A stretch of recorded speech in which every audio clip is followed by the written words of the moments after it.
हरिः ॐ श्री गुरुभ्यो नमः हरिः ॐ ॐ शन्नो मित्रः शं वरुणः शन्नो भवत्वर्यमा शन्न इन्द्रो बृहस्पतिः शन्नो विष्णुरुक्रमः नमो ब्रह्मणे नमस्ते वायो त्वमेव प्रत्यक्षं ब्रह्मासि त्वमेव प्रत्यक्षं ब्रह्म वदिष्यामि ऋतं वदिष्यामि सत्यं वदिष्यामि तन्मामवतु तद्वक्तारमवतु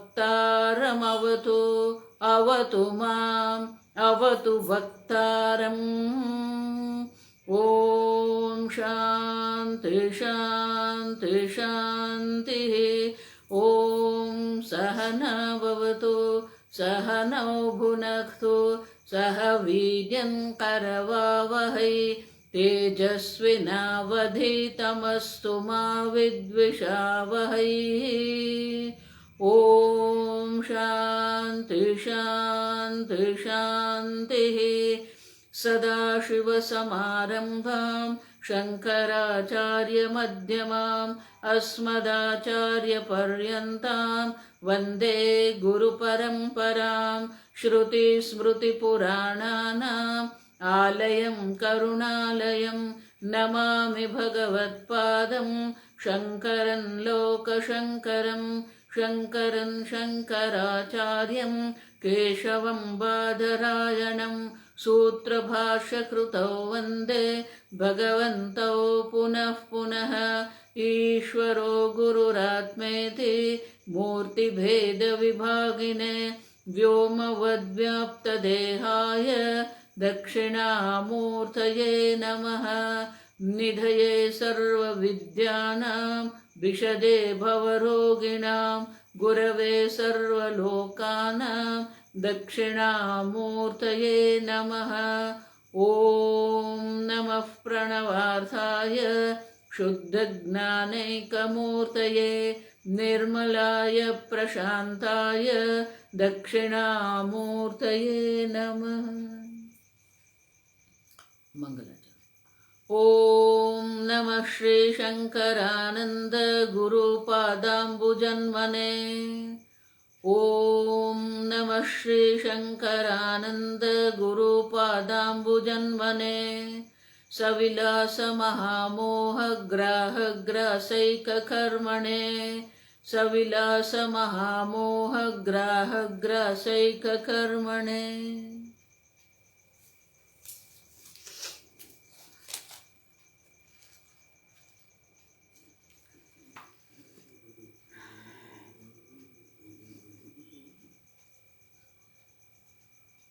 श्लोक नंबर 3।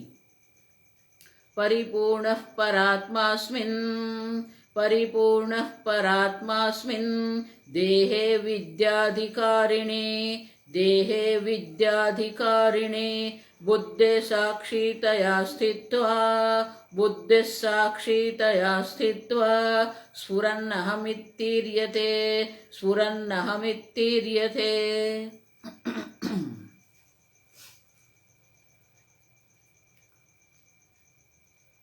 चार वेद के चार महावाक्य की चर्चा करते हैं।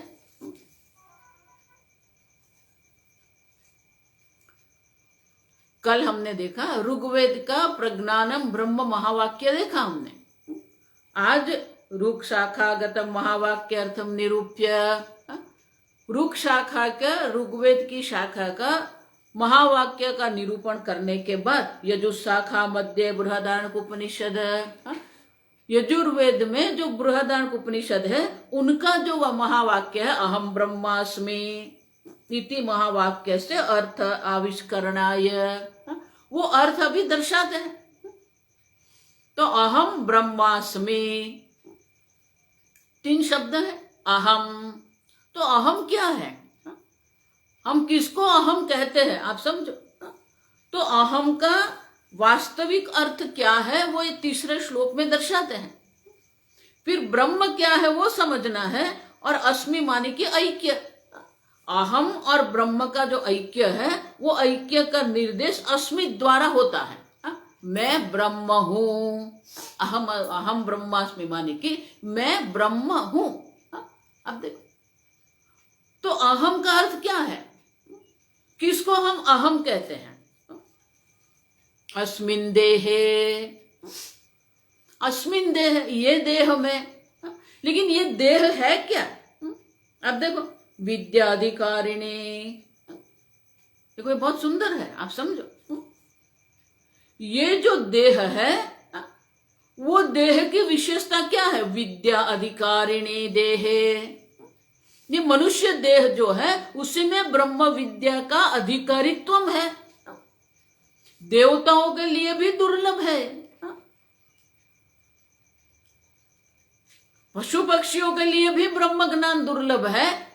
नरक में तो पूछना ही नहीं है, इतनी पीड़ा होती है कि उनको चिंतन की कोई संभावना ही नहीं है। अब देखो, उसी प्रकार से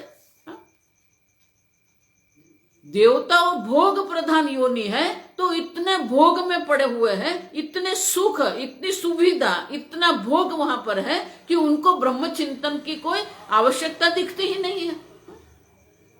देखो, स्वर्ग और नरक तो बाजू पर रखो आप, यहां ही देखो, ये जगत में विवाह प्रसंग है, हल्दी रस्म है, बहुत सारा चलता है। अब वहां जाके आप ब्रह्म विद्या की बात करेंगे, आप वैराग्य की बात करेंगे, कौन सुनेगा? कोई नहीं सुनेगा। उसी प्रकार से जिसका अपना युवान पुत्र की मृत्यु हो गई है, दुखी है मन उनका, अब उनको जाके आप वैराग्य की बात करेंगे, ब्रह्म विद्या की बात करेंगे, वो नहीं सुनेंगे। मैं इसलिए कहती हूं, अब ऑर्थोपेडिक जो होते हैं ना, अस्थि के जो डॉक्टर होते हैं ऑर्थोपेडिक, उनकी हॉस्पिटल में आप जाइए, किसी का पैर टूटा हुआ है, किसका हाथ टूटा हुआ है, अब देखो अनेक प्रकार के दर्द में पड़े हुए हैं। अब वहां जाके आप ब्रह्म विद्या की वैराग्य की बात करेंगे, वो सुनने को अधिकारी है ही नहीं। जहां अत्यंत सुख होता है, भोग होता है, या अत्यंत पीड़ा होती है, वहां ब्रह्म विद्या संभव नहीं है। पुण्येन ऊर्ध्वलोकम गच्छन्ति, पुण्य मानी अनेक प्रकार के भौतिक सुख जहां पर है। पापेन अधोलोकः, पाप इतना है कि पाप के कारण इतनी पीड़ा का अनुभव उन्हें हो रहा है, तो वो अधिकारी नहीं है। उभाभ्यम मनुष्य लोके, पाप और पुण्य जिसमें दोनों है, उभाभ्यम मनुष्य लोक, ये मनुष्य शरीर, लोक मानी शरीर, यहां पर ये मनुष्य शरीर कब प्राप्त होता है? पाप पुण्य होते हैं। इसीलिए पूज्य स्वामी जी हमेशा मजाक करते थे, हर एक मनुष्य की एक ही लास्ट नेम होना चाहिए, एक ही सरनेम होनी चाहिए। क्या? मिश्रा। क्यों? पाप पुण्य का मिश्र है आप तो। अब देखो, वो पाप पुण्य के मिश्र में भी पाप की अधिक मात्रा होती है। आप ऐसा मत मानना कि पुण्य की अधिक मात्रा होती है। जिसको आप सुखी मान रहे हैं या ऐसा देख रहे हैं कि वो बहुत आनंद में रहता है, बहुत सुखी है, बहुत धनवान है, उनको भी कहीं न कहीं कुछ न कुछ पाप कर्म तो होते ही है। हमेशा वो 50% होगा ऐसा नहीं है, वो 55-45 होता है, और 55 जो होता है वो पाप होता है। अब तुम उभाभ्यम मनुष्य लोक माने कि उनकी बुद्धि में पाप पुण्य दोनों है, और मनुष्य लोक में माने कि मनुष्य देह धारण करने के बाद भी अगर उनको बहुत भोग है जहां पर, वहां भी ये वैराग्य की हम बात नहीं कर सकते। जहां बहुत पीड़ा है, हॉस्पिटल में जाके आप देखिए। अब समझो, तो ये अस्मिन देह, ये देह में, और ये देह क्या है? विद्याधिकारिणी। अब देखो, ये मनुष्य देह ही है जहां ब्रह्म विद्या का अधिकारित्व है। अब समझ, ये मनुष्य देह के लिए दो शब्द है, एक कर्म अधिकारी, विद्याधिकारी। कर्म करने का अधिकार भी मनुष्य को, कर्मण्येव तव अधिकारः। अब देखो, नए पाप पुण्य उत्पन्न करने का जो है वो मनुष्य शरीर में संभव है। सिंह है, हाथी है, पशु है, पक्षी है, ये लोग के नए पाप पुण्य उत्पन्न नहीं होते। देवता लोग जो है वो भी नए पाप पुण्य उत्पन्न नहीं कर सकते, इसीलिए ये शरीर को क्षेत्र कहते हैं भगवान। इदम शरीरम कौन्तेय क्षेत्रमिति अभिधीयते। क्षेत्र माने क्या? खेत। जैसे खेत में हम नए नए पाक लेते हैं, नई फसल हम उत्पन्न करते हैं, उसी प्रकार से ये मनुष्य शरीर क्षेत्र है जहां नए नए पाप पुण्य उत्पन्न होते हैं, क्योंकि यहां कर्म का अधिकार है। और कर्म दो प्रकार के होते हैं, पाप और पुण्य। पुण्य कर्म से हमें सुख की प्राप्ति होती है, सुख की अनुकूलता की प्राप्ति होती है। पाप पुण्य से हमें दुख की प्राप्ति होती है। और इसीलिए विद्यारण्य मुनि कहते हैं अस्मिन् देहे विद्याधिकारिणी, सप्तमी विभक्ति। इस विद्या के अधिकारी देह में। अब समझो, मनुष्य शरीर मिलने से आपको विद्या का अधिकार प्राप्त हो गया है, आपको कर्म का अधिकार प्राप्त हो गया है। लेकिन वो अधिकार, वो स्वतंत्रता जो है, पूज्य स्वामी जी इसलिए उनको अधिकार का ट्रांसलेशन करते हैं choice. You have a choice over your action. आप आपके कर्म पसंद कर सकते हो, क्या करना है क्या नहीं करना है। Your life is a series of decision. अनेक प्रकार के डिसीजन आप ले सकते हैं, ये आपकी विशेषता है, आप समझो। लेकिन हम लोग इतने भोग में पड़े हुए हैं, इतने संबंधों में उलझे हुए हैं कि हमारा जो अधिकार है, हमारी जो स्वतंत्रता है, वो हम देख नहीं सकते हैं। अब समझो, ये मनुष्य शरीर है जहां ये ज्ञान संभव है, ज्ञान की संभावना है, कर्म की संभावना है। दुर्लभम त्रयमेव तत् मनुष्यत्वम मुमुक्षुत्वम महापुरुष संश्रयः। अब देखो, मनुष्यत्व, मनुष्य ही नहीं मनुष्यत्वम, आप समझो ठीक से। गुजराती में हमारे बहुत बड़े कवि हो गए, कवि कला, वो कहते थे हूं मानस मानस थाऊं तोय घणू। अब देखो, मैं मनुष्य हूं, लेकिन क्या मेरे कर्म मनुष्य के अनुसार है? अब समझो, मनुष्य माने कि जिसको कर्म करने की स्वतंत्रता है।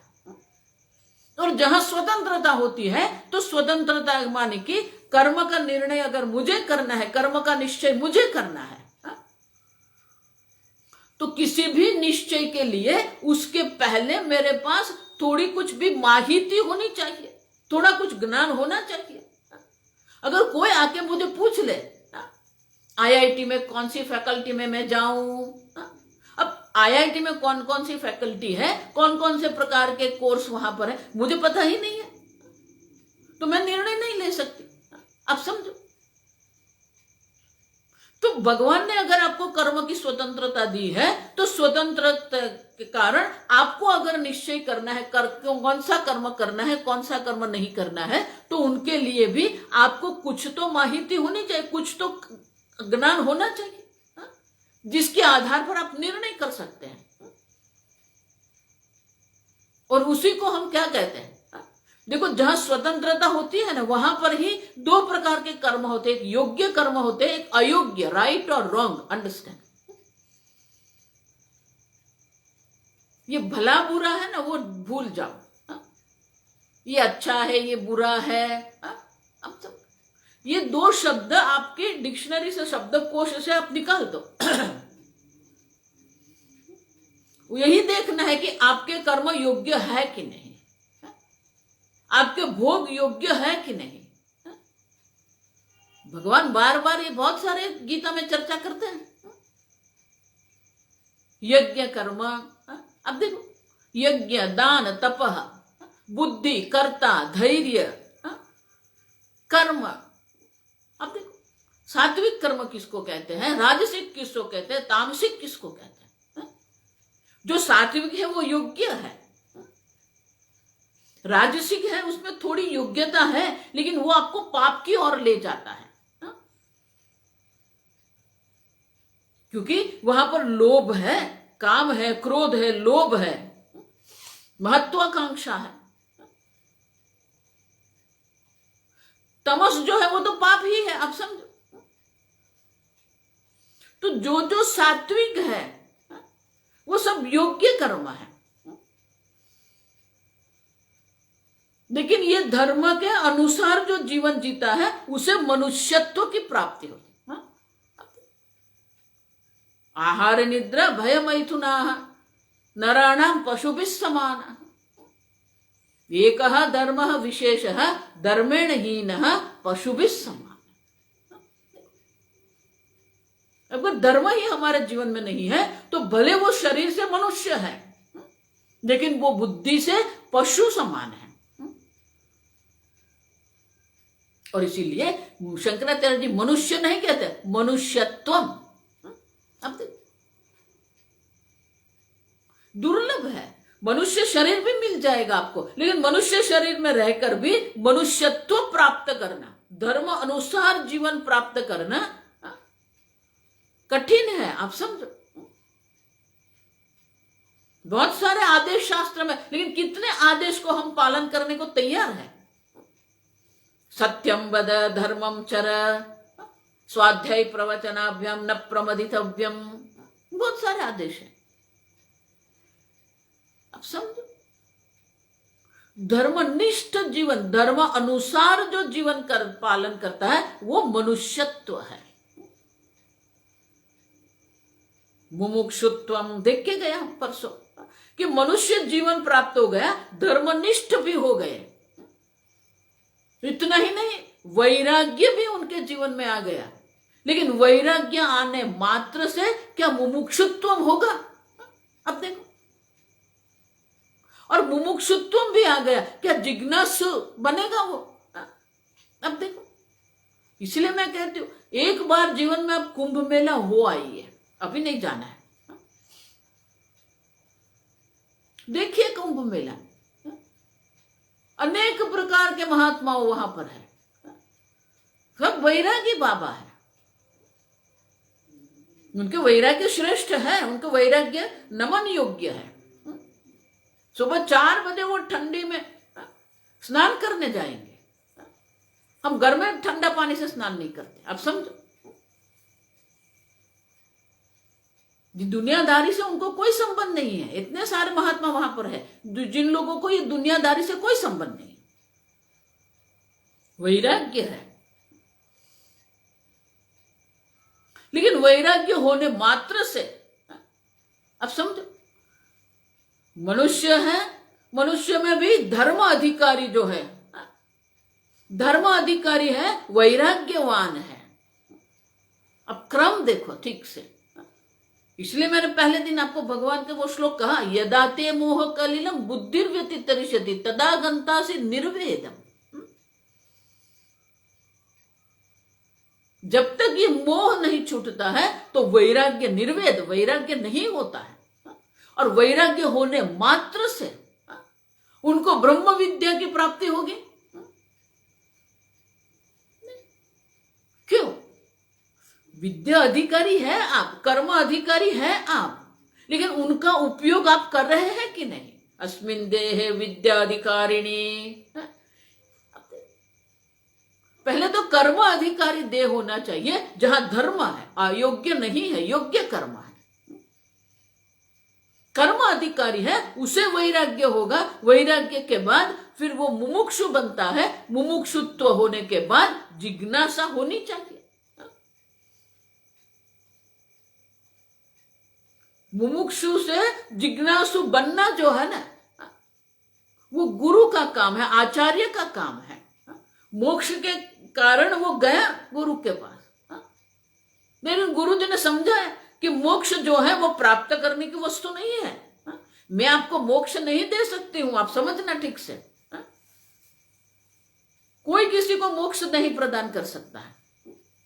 आप नित्य मुक्त आत्मा है। गुरु आपको मोक्ष, देखो इसीलिए कहती हूं कि जो लोग बड़े बड़े महात्मा, बड़े बड़े संप्रदाय है ना, वो क्या बोलते हैं वो सुनो आप ठीक से, आपकी बुद्धि का उपयोग करो, आपके तर्क का उपयोग करो। अब सब वो क्या कहते हैं,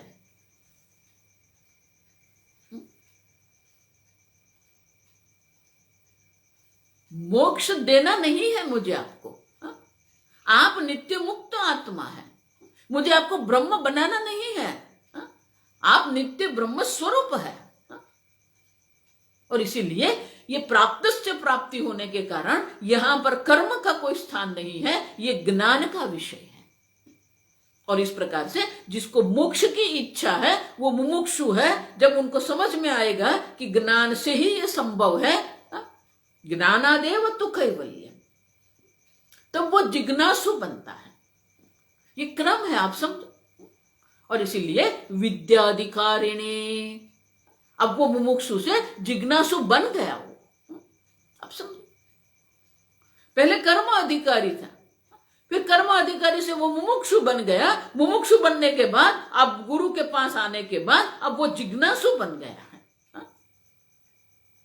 उसके समझ में आ गया कि ये प्राप्त से प्राप्ति है। अप्राप्त से प्राप्ति है तो कर्म हमें आवश्यक है, लेकिन प्राप्त से प्राप्ति है तो कर्म हमें आवश्यक नहीं है, ज्ञान आवश्यक है। और इस प्रकार से जब वो विद्या अधिकारी बनता है, दांतो शांतो दांतो तितिक्षु परति, अब देखो, समाहितो भूत्वा,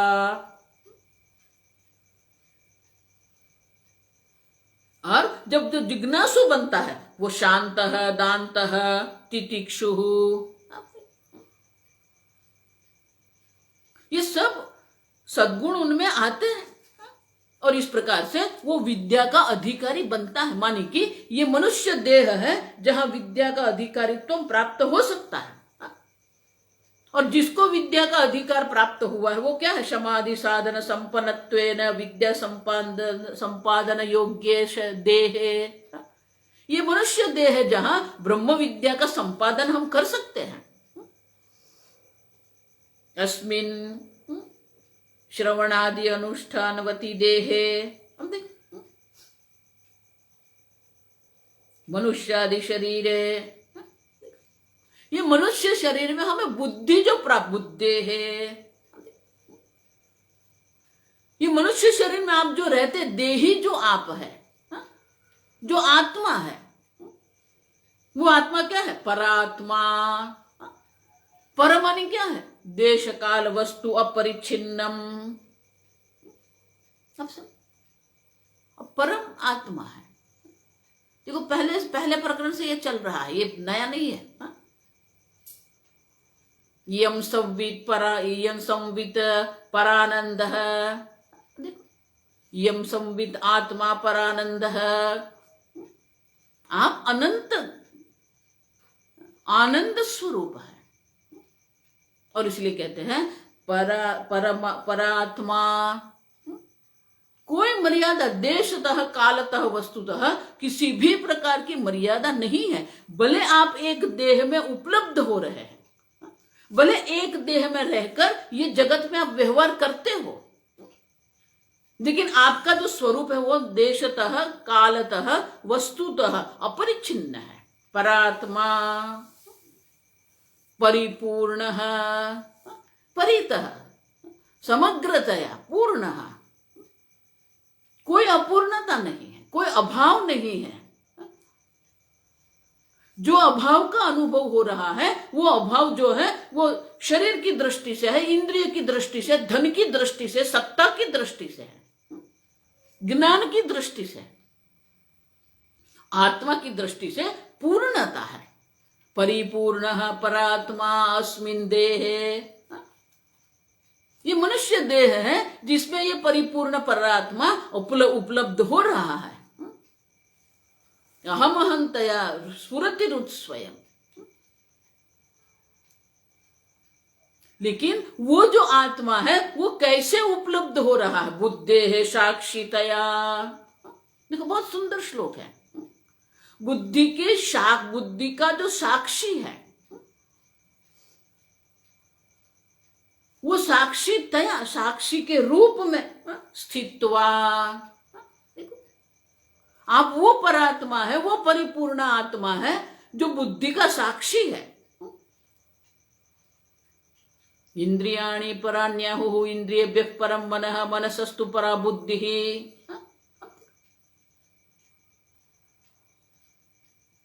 ये अहम जो है, आपका जो आपा है, आप जो अहम है, जो आत्मा है, वो पूर्ण है।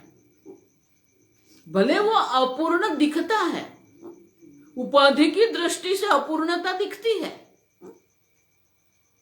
शरीर की दृष्टि से जो शक्ति है, बल है, वो अपूर्ण है। इंद्रियों की दृष्टि से जो विषय ग्रहण करने की जो शक्ति है वो भी अल्प है। मन से जो है वो अल्प है, बुद्धि से अल्पता है। वो जो अल्पता जो है वो अल्पता उपाधि के कारण है। स्वयं आत्मा अपूर्ण है, लेकिन वो उपलब्ध कैसे होता है? बुद्धे है साक्षितया, बुद्धि का वो साक्षी चैतन्य है। स्फुरन अहमिति, अहम अहंतया स्फुरतिरुत स्वयं। रमण महर्षि जी भी यही कहते हैं। जो अहम है, जिसको आप मैं कहते हो, जिसको हम कैपिटल आई कहते हैं, वो परिपूर्ण आत्मा है। सीधे शब्दों में कहे तो स्थूल सूक्ष्म कारण शरीर व्यतिरिक्त, स्थूल शरीर, सूक्ष्म शरीर, कारण शरीर से अन्य व्यतिरिक्त जो है वो चैतन्य स्वरूप जो आत्मा है, सबका साक्षी है। बुद्धि का ही साक्षी नहीं, बुद्धि का साक्षी वो आत्मा है और बुद्धि मन का साक्षी है। मन जो है वो इंद्रिय के साक्षी है। अब देखो, इंद्रिय जो है ये 5 प्रकार के जो विषय जगत में उपलब्ध है उनका साक्षी, लेकिन अंतिम साक्षी तो कौन है? आप है, जो अहम स्वरूप से स्फुरन अहमिति। आप सबको जानने वाले हो, आप समझो, आप ही वो साक्षी चैतन्य है जिसके कारण संपूर्ण जगत प्रकाशित हो रहा है। लेकिन जो आगे मैंने बताया ना, जो साक्षी है, महाराज श्री इसलिए बहुत सुंदर कहते थे, ब्रह्म ज्ञान किसको कहेंगे आप? वृत्ति का साक्षी और वृत्ति का अधिष्ठान एक ही चैतन्य है। जिसको ये ज्ञान होता है वो ज्ञानी, आप समझो। वृत्ति का अधिष्ठान भी चैतन्य है और वृत्ति का साक्षी, वृत्ति का प्रकाशक भी चैतन्य है और वृत्ति का जो अधिष्ठान जो है वो भी चैतन्य है। आप समझो, प्रकाश और अधिष्ठान का ऐक्य समझना है हमें। साक्षी तो समझ में आ जाता है, लेकिन अधिष्ठान समझना है हमें। वृत्ति का अधिष्ठान आप है, वृत्ति को सत्ता प्रदान करने वाले आप है। वृत्ति को सत्ता स्फूर्ति प्रदान आप करते हो। सत्ता माने की अधिष्ठान है, स्फूर्ति माने की प्रकाशक है। बुद्धि के साक्षी आप है, मन के साक्षी भी आप ही है, इंद्रिय के साक्षी भी आप है, ये देह के साक्षी भी आप है। आप समझ, आंख देखती है, लेकिन आंख देखती है कि नहीं देखती है वो देखने वाले तो आप है। कान सुनते हैं, लेकिन कान सुनते हैं कि नहीं सुनते हैं वो सुनने वाले आप चैतन्य स्वरूप है। अब समझो, उपाधि जो है संपूर्ण उपाधि के साक्षी, मात्र बुद्धि के नहीं। बुद्धि है साक्षी तया माने कि वो अंतिम है। क्षेत्रज्ञम चापि माम विद्धि सर्व क्षेत्रेषु भारत। ये शरीर जो है वो क्षेत्र है और जो क्षेत्र को जानता है वो क्षेत्रज्ञ है। आप वो क्षेत्रज्ञ है। क्षेत्रम जानाति इति क्षेत्रज्ञ है। और यही शरीर नहीं, आप समझो, 5 इंद्रियां, मन, बुद्धि, मन की वृत्तियां, बाह्य विषय, इंद्रियाणाम च पंचकम, आप समझो, सब क्षेत्र है, विषय है। आप ही एक है जो विषयी है, जो क्षेत्रज्ञ है। और इसलिए कहते हैं बुद्धे है साक्षितः स्फुरन् अहमिति। आप जिसको अहम कह रहे हैं वो अहम तो साक्षी चैतन्य है, अधिष्ठान चैतन्य है। देखो इसीलिए ये बहुत सारे ध्यान करने वाले जो है ना, वो आपको साक्षी चैतन्य का ध्यान कराते हैं, लेकिन साक्षी चैतन्य का ज्ञान होने मात्र से ब्रह्म विद्या नहीं है, आप ठीक से समझना।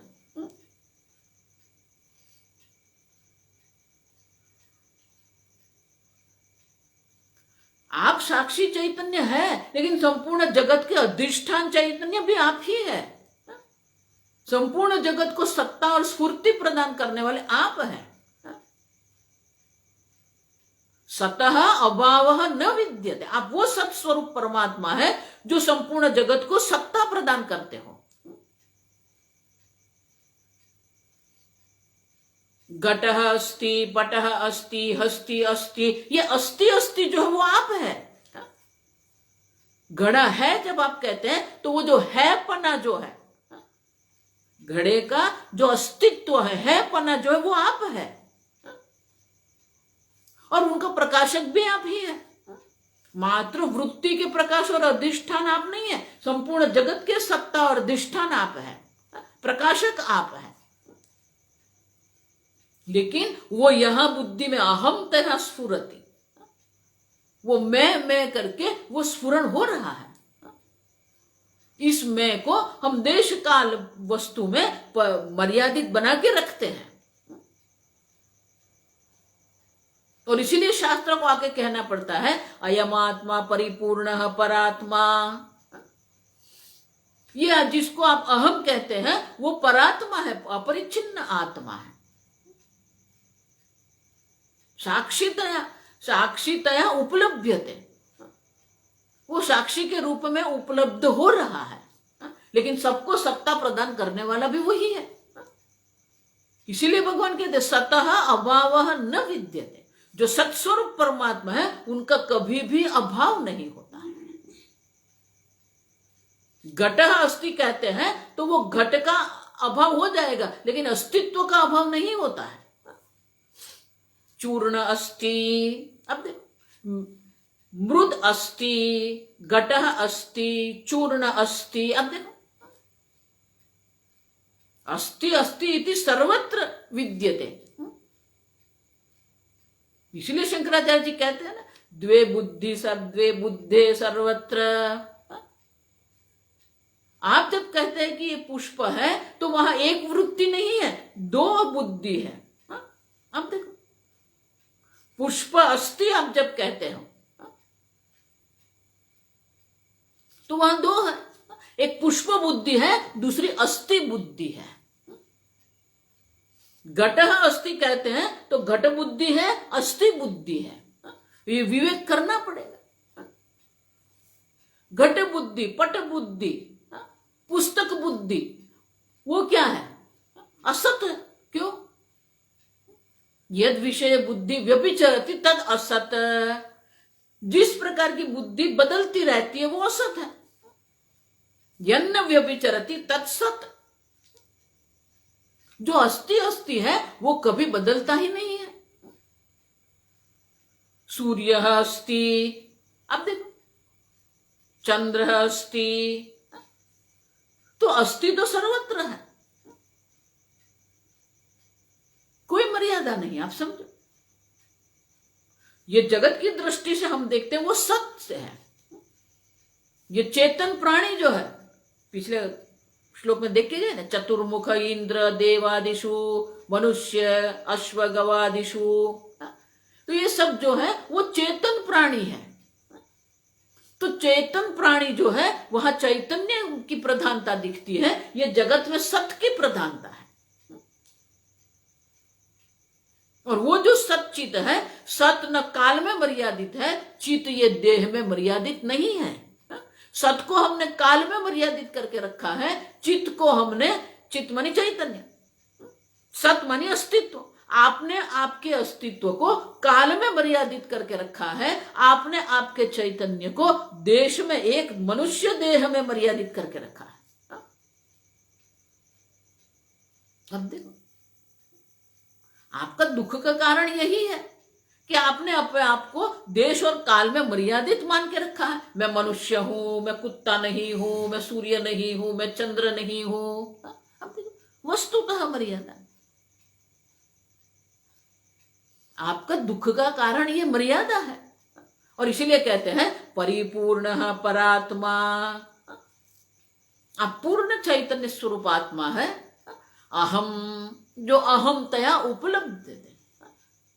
इति ईर्यते, ईर्यते मानी इस प्रकार से बृहदारण्यक उपनिषद में ये साक्षी चैतन्य जो है, जो निर्विकारी है, जिसका कभी भी अभाव नहीं होता है, वो जो निर्विकारी चैतन्य स्वरूप जो आत्मा है, उसको ही हम अहम कहते हैं। अहम पदेन उच्यते। तो आप जिसको अहम कह रहे हैं, तो वो अहम आपने मनुष्य बना के रखा है। वो अहम को आपने क्या क्या नहीं बना के रखा है, पिता, पुत्र, वकील, डॉक्टर। हम वो अहम को क्या क्या बना के रखते हैं और फिर सुखी दुखी होते रहते हैं। मिट्टी है, लेकिन अगर मिट्टी अपने को घड़ा बना के रख देगी तो वो क्या होगा, घड़ा बनेगा भी और बिगड़ेगा भी। जो बनता है वो बिगड़ता है। अब समझो। और इसीलिए कहते हैं कि जिसको हम अहम कहते हैं, जो अहम तया स्फुरति, स्फुरन अहम ईर्यते, वो ये शरीर में साक्षी तया, साक्षी रूप से वो स्फुरित हो रहा है।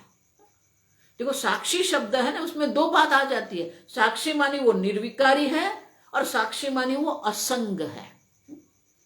मन में कितनी भी वृत्तियां उठे, आत्मा असंग चैतन्य है। साक्षी का अर्थ ये दो है, निर्विकारी, असंग चैतन्य। कितने भी प्रकार की वृत्तियां उठती है, आत्मा में कोई विकार नहीं होता। अविकारी वयम उच्यते, अविकारी है आत्मा, असंग है आत्मा। असंगो ही अयम न सज्जते।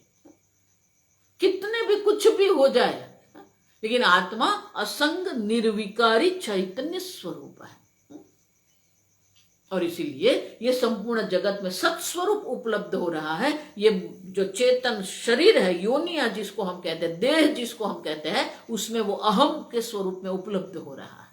और इसीलिए हम जिसको अहम कहते हैं वो अहम नहीं है, वो तो उपाधि है। देखो इसलिए मैं आपको कहती हूं कि आप अगर किसी महात्मा का जीवन चरित्र पढ़ेंगे, आप जीवन कथा आप पढ़ेंगे, तो उसमें जो वर्णन है वो तो उनकी उपाधि का वर्णन है। आप समझो ठीक से। तो आप जो चिंतन करेंगे वो उनकी उपाधि का चिंतन करेंगे, वो आपको आत्मज्ञान की ओर नहीं ले जाएंगे। अब समझो ठीक से।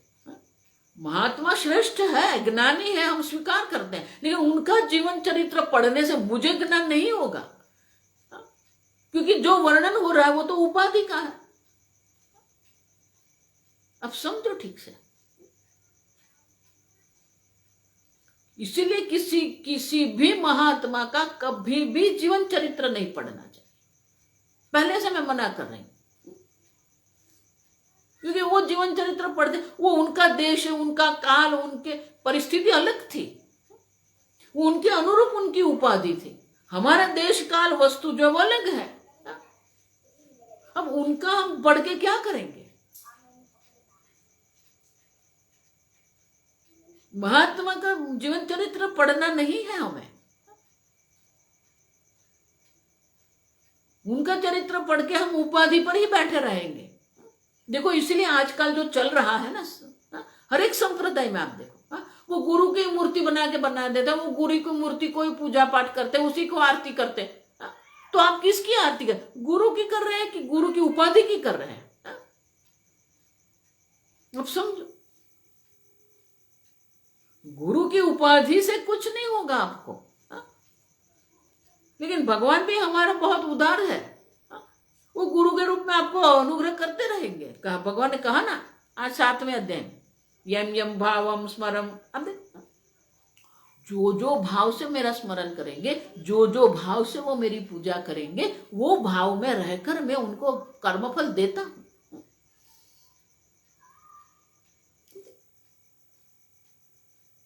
लेकिन वो भी उपाधि ही है। हम ऐसा नहीं कहते कि गुरु की पूजा नहीं करनी, लेकिन गुरु के ही बाद में वो मंदिर बना के रख देते हैं। ये व्यक्ति पूजा हो गई। आप समझो, ये जब सब बोलती हूँ ना तो लोगों को ऐसा लगता है कि मैं टीका नहीं कर रही हूं। आपकी बुद्धि में किसका चिंतन होना है? अगर आपको आत्मचिंतन करना है तो आप कौन सा, आपको रसायन शास्त्र पढ़ना है तो फिर आपको रसायन शास्त्र की पुस्तक हाथ में रखनी पड़ेगी। आपको आत्मचिंतन करना है तो जो पुस्तक में आत्मचिंतन की चर्चा है, आत्मा के स्वरूप की चर्चा है, वो पुस्तक आपके हाथ में होना चाहिए, किसी का जीवन चरित्र नहीं। मैं जानती हूं एक दो लोगों को, वो किसी का जीवन चरित्र पढ़ के वो जो करते थे वो करने का आरंभ कर दिया उन लोगों ने। एक बिल्कुल पागल हो गया, फिर घर वाले को संभालना पड़ा उसको। एक इतना रोगिष्ठ हो गया कि 6 महीने तक वो कुछ खा नहीं सकता। अब समझो, उनकी उपाधि के आधार पर वो प्राणायाम करते थे, उनकी उपाधि के आधार पर वो तपश्चर्या करते थे। आपकी उपाधि क्या है? किसी को देख के आप नहीं कर सकते तपश्चर्या, किसी को देख के आप प्राणायाम नहीं कर सकते, किसी को देख के आप आसन नहीं कर सकते हो। आप अपना देखो, उपाधि से ऊपर उठना है। इसलिए कहते हैं स्थूल सूक्ष्म कारण शरीर व्यतिरिक्त आत्मा। ये देह में वो साक्षीतया उपलब्ध हो रहा है, लेकिन देह आत्मा नहीं है। और इसीलिए कहते हैं अस्मिन् देहे विद्याधिकारिणे बुद्धेः साक्षीतया स्फुरन्नहमिति ईर्यते। बृहदारण्यकोपनिषद में ये शरीर में जो अहंतया उपलब्ध हो रहा है, वो अहम जो है वो परात्मा है, परिपूर्ण आत्मा है। इस प्रकार से उनका निरूपण किया गया है। तो ये आत्मा जो है साक्षी है, असंग है, निर्विकारी है। शरीर में कितने भी विकार होते रहते हैं, लेकिन आत्मा में कोई विकार नहीं है। मन में कितनी भी आसक्ति होगी, लेकिन आत्मा में कोई आसक्ति नहीं है, असंग है आत्मा। शरीर में विकार है, मन में आसक्ति है, लेकिन आत्मा असंग है, निर्विकारी है। ना हम देह, तो इसलिए मैं कहती हूं ना हम देह, मैं देह नहीं हूं।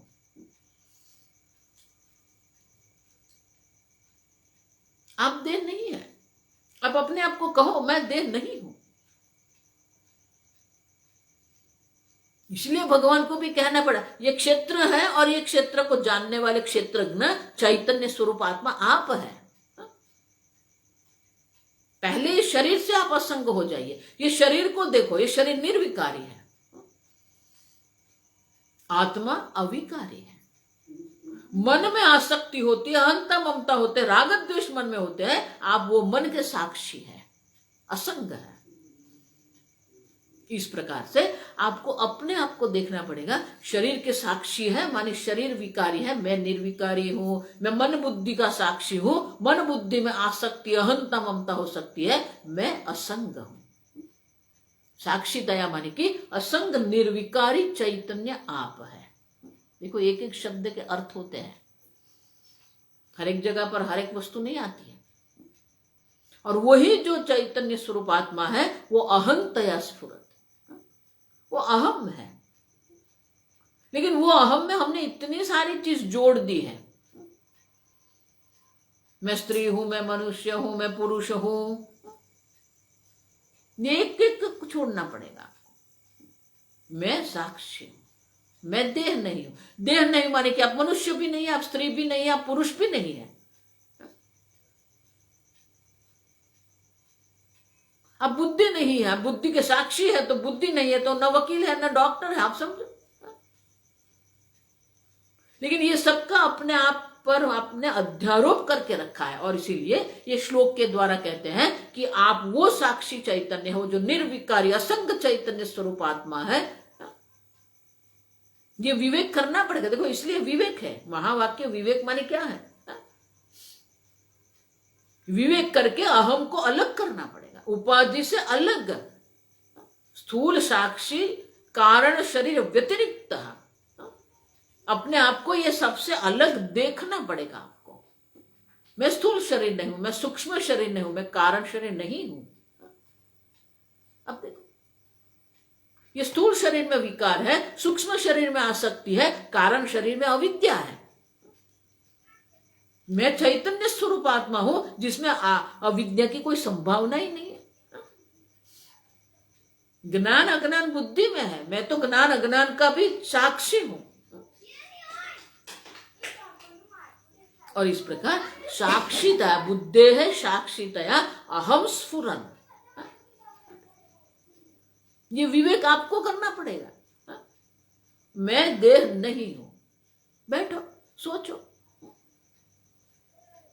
बैठ के आपको ये सोचना पड़ेगा, क्योंकि जन्मों जन्म से हमें देह मानने की आदत पड़ गई है। जन्मों जन्म से हमें आसक्ति करने की, अहंता ममता करने की आदत पड़ गई है। छूटना पड़ेगा उससे, अभ्यास करना पड़ेगा। आगे देखिएगा, अभ्यास पाठवाद, ये अभ्यास की कुशलता लानी पड़ेगी हमें। कोई भी कुशलता अगर आपको प्राप्त करनी है तो उसको हम बार बार करना पड़ता है, पुनः पुनः। जितना आप अभ्यास करेंगे, बार बार आप जितना करते जाएंगे, फिर वो हमारी आदत बन जाएगी। आदत मानी कि वो हमारे स्वरूप बन जाएगा। ना हम देह, बैठो ध्यान करो, मैं देह नहीं हूं। ना हम बुद्धि, बैठो ध्यान करो। और इसीलिए जो अहम है उसमें न बुद्धि है, न मन है, न इंद्रिय है, न शरीर है, न विषय है, सबसे व्यतिरिक्त है। तो अहम और ये सबका विवेक करना पड़ेगा। साक्षी चैतन्य आप है तो आप चैतन्य स्वरूप है, और साक्षी चैतन्य के जितने भी विषय है वो सब दृश्य है, वो जड़ है। बुद्धि चेतन दिखती है आत्मा चैतन्य के कारण, क्योंकि बुद्धि में आत्मा चैतन्य प्रतिबिंब होता है, वो प्रतिबिंबित है। लेकिन बुद्धि स्वयं तो जड़ है, आप समझो। मन जड़ है, इंद्रिय जड़ है, विषय जड़ है। इंद्रियों में, ये देह में, इंद्रिय में, मन में, बुद्धि में वो चैतन्य स्वरूप आत्मा प्रतिबिंबित होते हैं, और इसीलिए वो चेतन दिखते हैं, लेकिन चैतन्य नहीं है।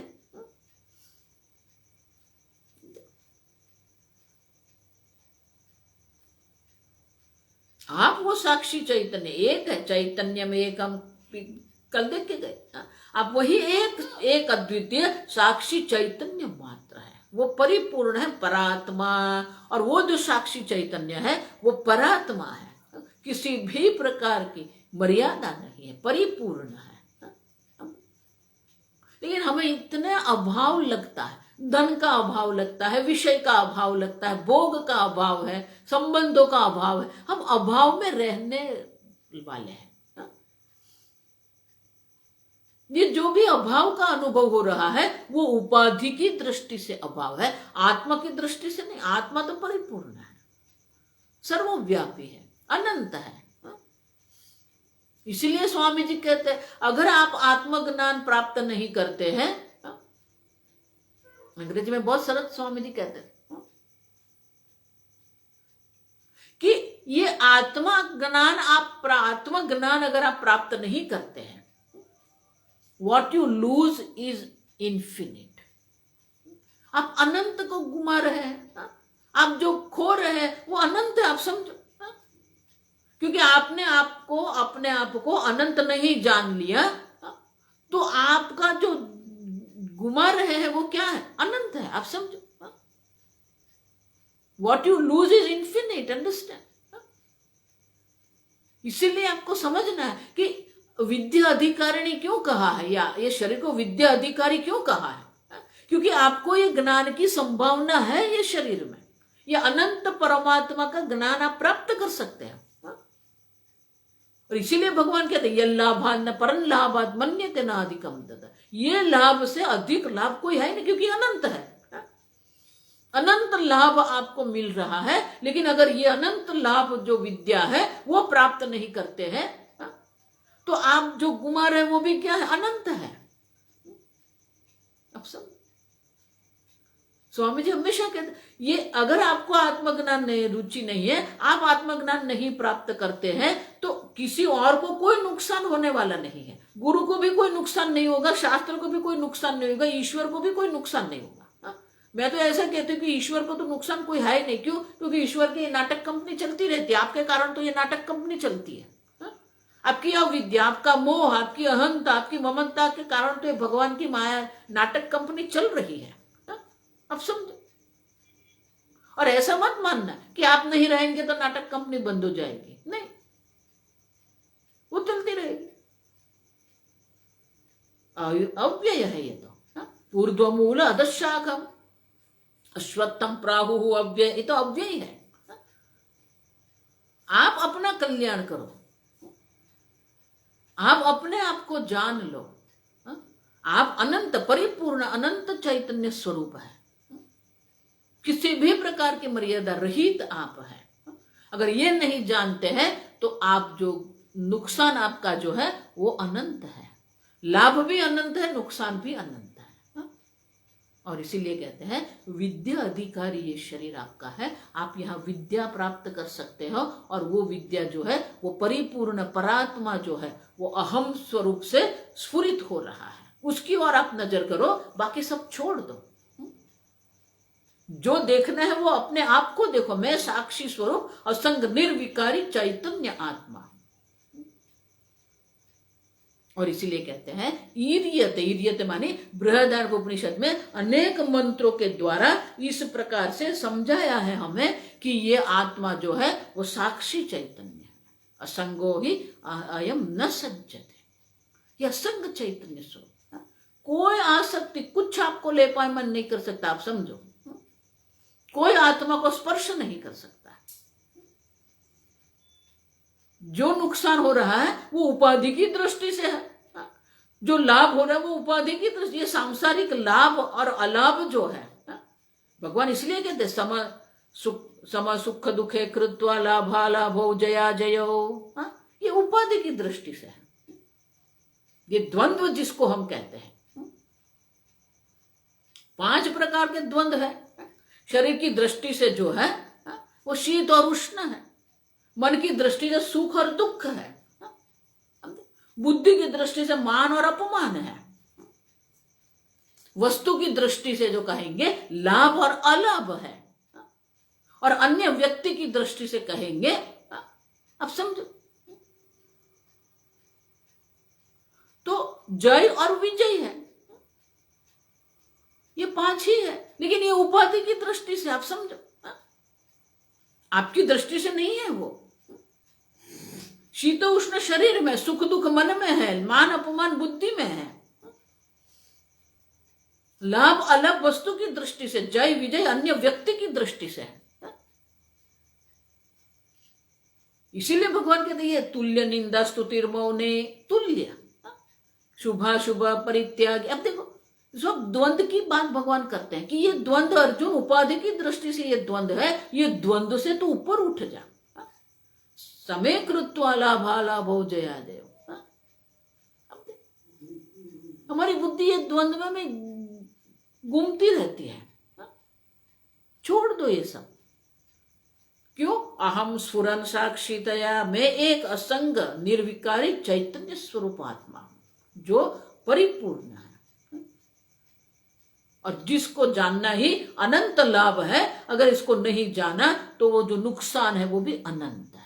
और इसलिए कहते हैं कि बृहदारण्यकोपनिषद में ये अहं का इस प्रकार से वर्णन किया हुआ है कि ये जो देह में उपलब्ध जो परात्मा है वो पूर्ण है, असंग है, निर्विकारी है। आगे क्या कहते हैं वो हम कल देखेंगे।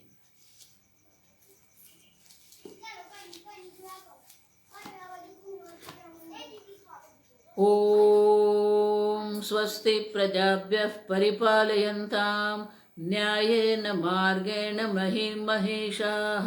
गोब्राह्मणेभ्यः शुभमस्तु नित्यं। लोकाः समस्ताः सुखिनो भवन्तु। काले वर्षतु पर्जन्यः। पृथिवी सस्यशालिनी देशोऽयं क्षोभरहितः ब्राह्मणाः सन्तु निर्भयाः। ॐ सर्वेषां स्वस्तिर्भवतु, सर्वेषां शान्तिर्भवतु, सर्वेषां पूर्णं भवतु, सर्वेषां मङ्गलं भवतु, सर्वे भवन्तु सुखिनः, सर्वे सन्तु निरामयाः, सर्वे भद्राणि पश्यन्तु, मा कश्चित् दुःखभाग् भवेत्। असतो मा सद्गमय, तमसो मा ज्योतिर्गमय, मृत्योर्मा अमृतङ्गमय। ॐ पूर्णमदः पूर्णमिदं पूर्णात् पूर्णमुदच्यते, पूर्णस्य पूर्णमादाय पूर्णमेवावशिष्यते। ॐ शान्ति शान्ति शान्तिः। हरिः ॐ श्रीगुरुभ्यो नमः। हरिः ॐ।